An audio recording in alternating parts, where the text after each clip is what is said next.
Good evening, and welcome to Thursday, March 5th. Another session, another time, episode. I haven't decided what to call this a session or an episode, but however we think about it, I want to welcome you to another evening of Let's Talk Power Live. First of all, why is it March? Can someone tell me? I've been asking a lot of people why it's March. I looked up and it was March. I have no idea where February and January went, but here we are. So, welcome to another time of Let's Talk Power Live. I'm Dr. Tangi. I'm your show host. I'm also an author. I run the organization Liaison Educational Partners, and I'm excited to welcome you to this time. Before we go any further, number one, let me also say thank you to every person who has decided to subscribe to this channel. We thank you. We appreciate you. And for all of you who are out there listening and who are here with us tonight, but have not decided to say, you know what, I want to be part of this learning community, let this be your special invitation from me to be a part of the Let's Talk Power learning community and family. Welcome you, invite you to hit that subscribe button, hit the like button, and tonight, please, somebody leave me a comment and let me know that you're here and what we're talking about is resonating and tracking with you.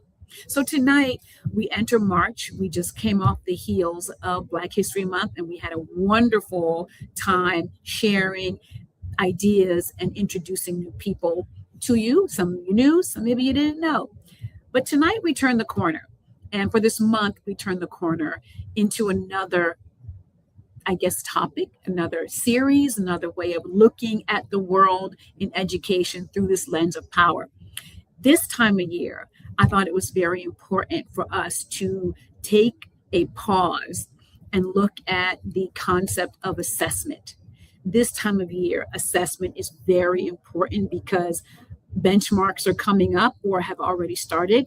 But right around the corner are state assessments, your end of course, your end of grade, your state comprehensive exams or course exams. And what better time than now to take a step back and look at this idea of assessment, which is often seen as something technical. It's often seen as something objective, not imbued with anybody's idea or anyone's biases. But if we take a step back, like we're going to do tonight and over the next course of the next few weeks, and we look at history and we bring ourselves forward, we're going to see that assessments are anything but neutral. They've always been shrouded in the decision-making power of someone else. We know that assessments have always been a determiner of someone's access to something, right? They've always been a way to direct access. They have always been a way that displaces others and makes room for some. And so when we talk about power in education, we talk about assessments. You cannot separate the two. Which brings me, again, every single week, I share two definitions with you. I share the definition of power in education, and then I also share my definition of instructional power. So let's take a look again at what this idea of instructional power really, really is and what it really means when we take a look at it in education itself. So here's that definition I share every single week. Education is the instrument of democratic designs, and it is no less the instrument of power. The control of information, the shaping of understanding, and the influence of judgment are critical elements common to democratic design, power theory, and educational philosophy. So that definition right there speaks exactly to how we can understand assessment through this lens. It really shapes the dynamics of power around this time of year. A lot of times students feel very disenfranchised this time of year because they are put on the conveyor belt of just being a number, associated with whether they're a level 2 or a 4, if they are exceeding or exemplary. They are relegated to these buckets. And every time someone is making an assessment, whether somebody is administering that assessment, or whether somebody is making determinations about the meaning of those assessments, they are exercising instructional power. Therefore, the neutrality is out the window. So every time you administer something that is going to give you back a number and tell you something about somebody else, it means that you now have stepped into the use of your instructional power in a very operational way. This is why I talk about it. I talk about, we hear power, it's always up here in the sky. But here at Let's Talk Power Live, we talk about power in operational ways. We mean for people to understand that the power is real. It is real in education, and it has operational aspects. So now that I shared the definition of power in education, let's talk about my definition of instructional power. And here it is. Instructional power can be understood as an educator's use of their state, district, and building ascribed authority to afford or constrain a student's access to their learning. That is it in a nutshell.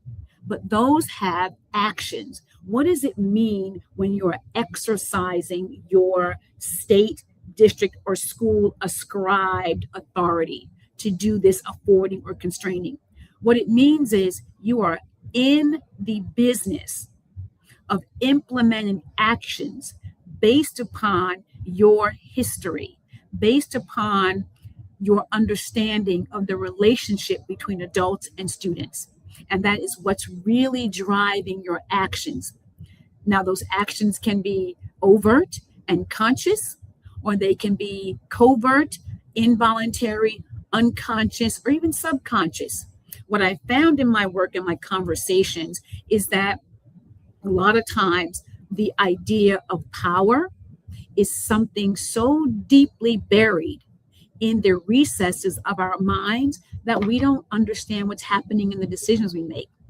And so that is another reason why we talk about power, because I want you as a leader, as an educator, wherever you are, to really know what it means when you exercise your power. So that is where we're headed this week, this month, over these next few weeks. But as we think about history and we think about assessments, and every week I do this before we dive deeply, I want to ground our work into some data. So I'm going to share some data with you and really give you some understanding of where we are, right? The measurement and power. When we talk about assessments being objective or whether they are neutral, we can all agree right now, power and assessments are inextricably linked. They go hand in hand. That is how it works. So let's take a look at some history, right? What is an assessment? I just got asked. An assessment is something that allows you to measure something or someone. We get measured the day we're born. The very first thing the doctor does is it weighs you. It tells you how much the baby weighed and how long they are. And then it also gives you the quality of life score. So we are assessing and measuring and giving numbers right away. But if we walk back in history, we know that early intelligence testing emerged through the eugenics era in the 1900s. That began this trek towards putting people in buckets and putting them on the conveyor belt, right? And then we have testing used as a way to rank populations, to put them on this stream of how are they being measured, being valued? What does that look like? And then we know that there were norming samples, excluding big, large groups of people. these samples were based upon a narrowly constructed group, which I'm going to give you in a moment. And then we know that IQ scores, we love the IQ scores, were cited as evidence of racial hierarchy in policy debates.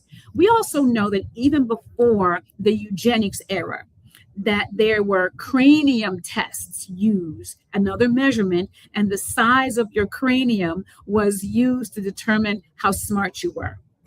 But then we looked at who was measured and how were they measured. This is important to really dig into and really understand, because early intelligence tests were normed primarily on white male samples. What does that mean?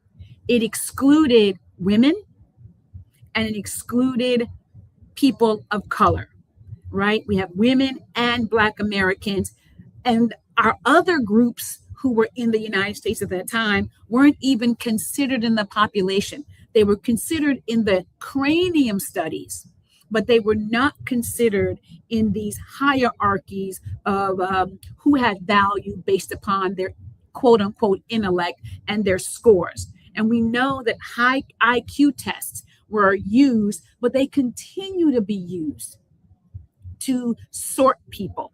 So this time of year, we know that young people are particularly vulnerable to how they're being viewed relative to what they score on any given test at any given time.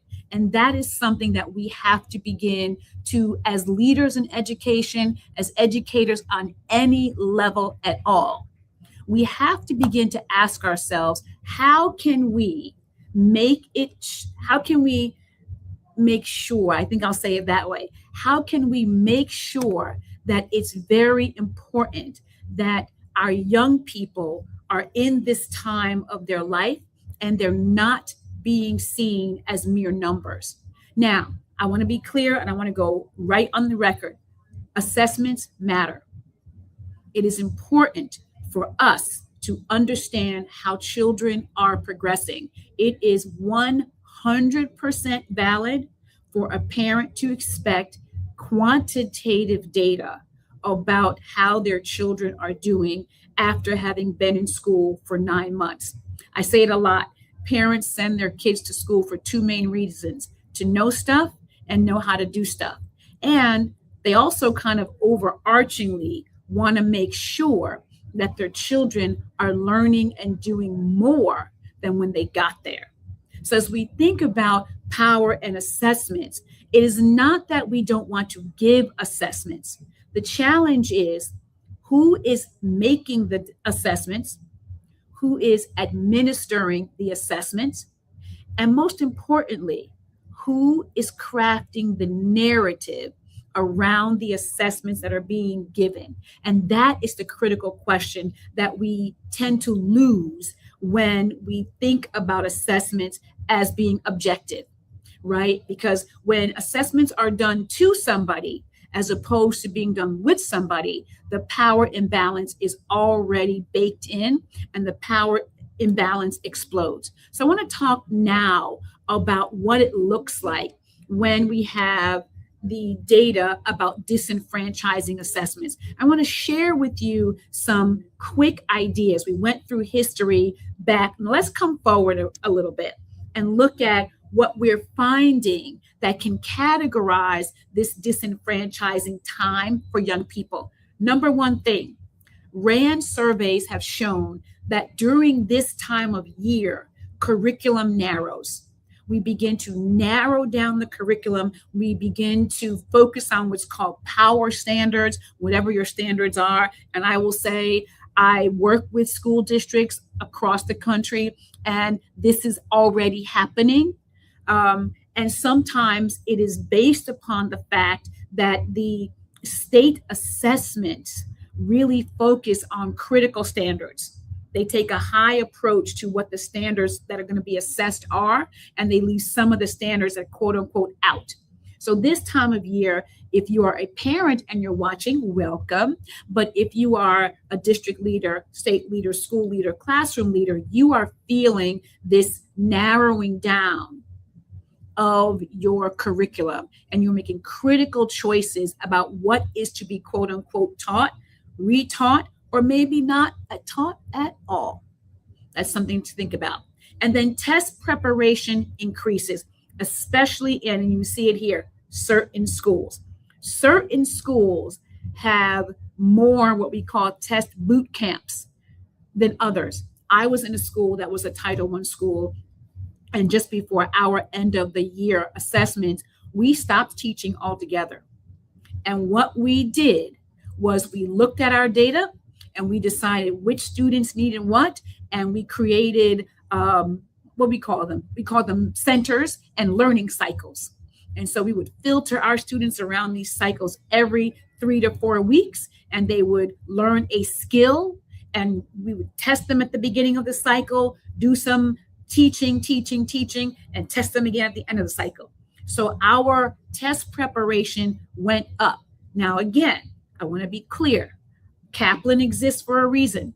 Princeton Review exists for a reason. So preparing students to do well on an assessment is not the issue. The issue is what happens to students as a result of this. What matters is, are students partners in this process or not? That is the critical question. And oftentimes, as you see in this last bullet, authentic student voice decreases. Now, what does that mean?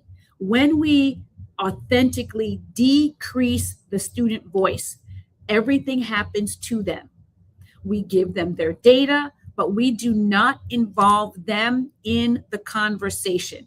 We do not help them build their data literacy. We don't involve them. We don't give them avenues to help them really deeply understand. Thank you so much. He says this is extremely helpful for me as a parent to understand. I appreciate you being here. And so I want to make sure that we are looking at this through the lens of what it means for young people to build their data literacy. It's not just about giving them their score. It isn't just about, hey, did you get how many right or how many wrong? There's a bigger question. The bigger question is, do they know whether or not or what the even assessment is about? Do they know why they're taking the assessment? Do they know how they're going to be assessed and what their outcomes mean? Do they have any idea about whether or not or how the data will be responsive? Are you as a leader, classroom leader, building leader, how are you going to respond to that?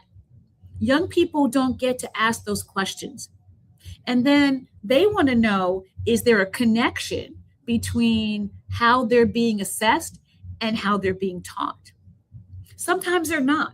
Sometimes the way that they are being assessed is directly opposite to how they're being taught. Is there alignment? And we don't teach young people how to really ask questions about their data besides, did I get it right or did I get it wrong? I have the opportunity now to be partnering with a school in Massachusetts, and one of the principals there and I sat down and we thought about how can we help our young people begin to build this data literacy. And we did that by giving them specific action items. We gave them tools to help students dig into the kind of mistakes they made so they can get beyond whether I got it right or wrong. We want them looking at the mistakes through a critical lens. Why did I make that mistake? What can I do next time when I take this very same assessment? That's how you begin to build their literacy. But then we want to make sure that students see the value in assessment, not just here's another test, here's another project, but what is the value of that assessment on their learning and on the outcomes themselves. And then we want them to be empowered. We really want data assessments to empower them because we talk about agency all the time. And the question is, how do we get to the agentic student that we want? We talk about student voice. That's more than just student council. That's more than just your PBIS. We want students to build their data literacy academically. If we're talking about the power in education and we want students to be partners, then we've got to be able to build that kind of literacy in them. So I want to talk now and give our leaders something to really consider. So, assessment leadership. What is assessment leadership? We want the assessment to be transparent. Students need to understand what is being measured, why, and I'm going to add something here. They need to know how. But this is not just a leader in a building. This is a leader in a district. This is the classroom leader. How are you helping students? How are you transferring your instructional power as the administrator of the assessment? And maybe you are also the developer. Maybe you have a building developed assessment or a district developed assessment. You as the developer, how are you shifting or giving strategies and processes to shift that instructional power to incorporate students? As a leader, your assessment leadership, share interpretive authority. Students help analyze their data. What more powerful way to build agency as there is to incorporate and bring your young people into the conversation? That is a critical, undeniable strategy. But then want to shift that focus from data reporting to data responsibility. That is critical. How do we do that? What does it look like when we do that to really help our young people build the kind of agency that we all say that we want? Now, every week I give power moves so that you can walk away from our time together with something that you can implement right now or tomorrow. And sometimes that right now implementation is in your own thinking. It's not always a tangible action. It really can, right? And I want you to think about what it means to have a power move. So, power move number one, and I just said it as the assessment leadership, make data transparent. What does it look like? Students understand the criteria and the purpose. They understand the what and the why. And you know what? I'm going to add how, because we know that there are different ways to assess students. But also, leaders, clarify what data does and does not measure. It cannot measure everything. So be clear. Be clear with your educators and help your educators be clear with your students. And then let's go ahead and get those assumptions named openly. Sometimes we keep them in our head. And when we keep them in our head, they become part of that hidden curriculum. And then what does this mean? What's the impact of this? The impact of this is that evaluation stops being this mysterious thing that's in the third rail, in the cloud somewhere, and it starts being developmental. Now, this is a disruptive action. This making data transparent in this way is disruptive and meant to be. So power move number two, share interpretive authority. I just said that in the previous seconds. What does it look like? Have students reflect before the adults label them. Help your students get metacognitive so that they can really get into what's going on before you begin as the adult to slap a label on them.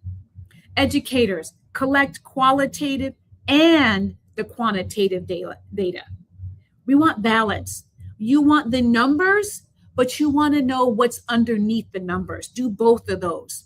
And then leaders, ask, how does the assessment feel to the learners? That way you can create connections. What is the impact of this? Data becomes collaborative instead of hierarchical. And right now, data is disenfranchising to students because it is hierarchical and we don't bring them into the conversation. Power move number 3, create conditions.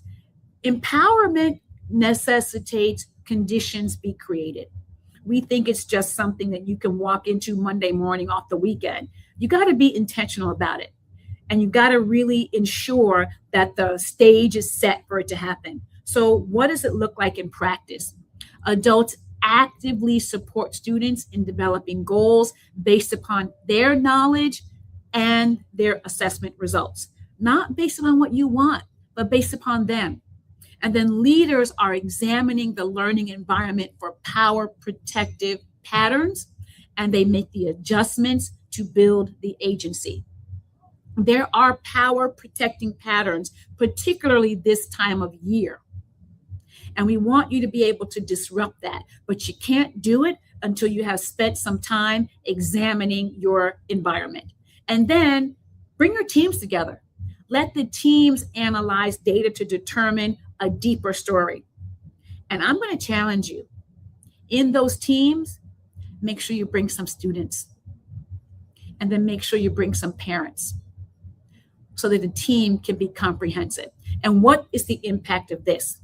The data becomes a tool for learning and growth, not just sorting. Again, data in and of itself is not a problem. The challenge is what we do with it. And that's really important to consider. Data does not have to be disenfranchising. As we learned from history, right, we understand that historically data has been used as a determinant to keep groups in spaces that are narrowly defined, right? It's been used as a tool of suppression and oppression. It doesn't have to. And so we really want data to be an avenue for advancement and an avenue for affording opportunity, not just constraining it as it has been used in the past. So let's kind of recap our time. We know that data responsibility is important.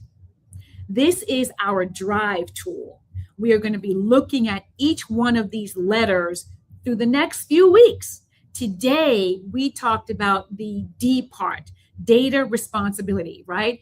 Who is responsible for understanding and acting on the data? We know traditionally that it has been adults determining and acting, but we want that to be a much more comprehensive approach. And then the R means responsible. Does the data lead to instructional adjustments? Is it instructionally aligned? That is our I. Does the assessment actually measure what students were taught and how they were taught? And then V, is it valuable? Does your data provide meaningful insight into learning and teaching? And then E, is it empowering? Does the data help students see their growth and next steps? This is our drive tool. And we are excited to really delve into that across these next few weeks with you. Well, we're coming down to the end of our time today. Next week, I'm excited to bring Melissa Lambert to our stage, to our community. She's the executive director in the Office of School Leadership and Engagement in Yonkers. And we're excited to have her join us. She is a multilingual expert, and we are excited to bring her to our stage next week. Well, every week we have a gem for the journey. But wait, before I get to the gem, have you hit that subscribe button? If you have, thank you so much. If you have not, there's still time. Hit that subscribe button. Please leave us a comment and share it with somebody else. We want this Let's Talk Power Live to show up in your feed, everyone's feed. Our gem for the journey, we are starting with this right here, right now. We are allowing you first dibs on this. I'm going to put that link here for you. You can take a look at today's drive tool. There is the link for you right there. Oh, no, I'm sorry. This is not the drive link. This is the book. Oh, my mind is somewhere else. Let me get you your book right there. This is your book link. That is your scan right there. Scan the QR code, and this is your book link. Please, if you don't have your book, this is where you can get your book. So please go ahead and get your book. Now we're going to give you today's journey. This is our gem for the day, our drive tool.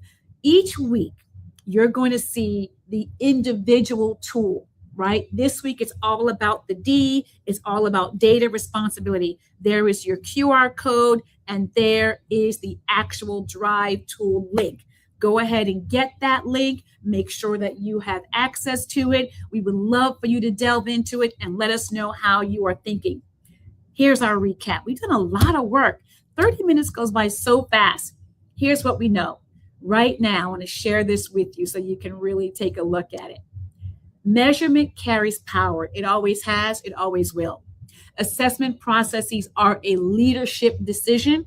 How you look at the data, what you do with the data. There are 3 power shifts that assessment culture, right?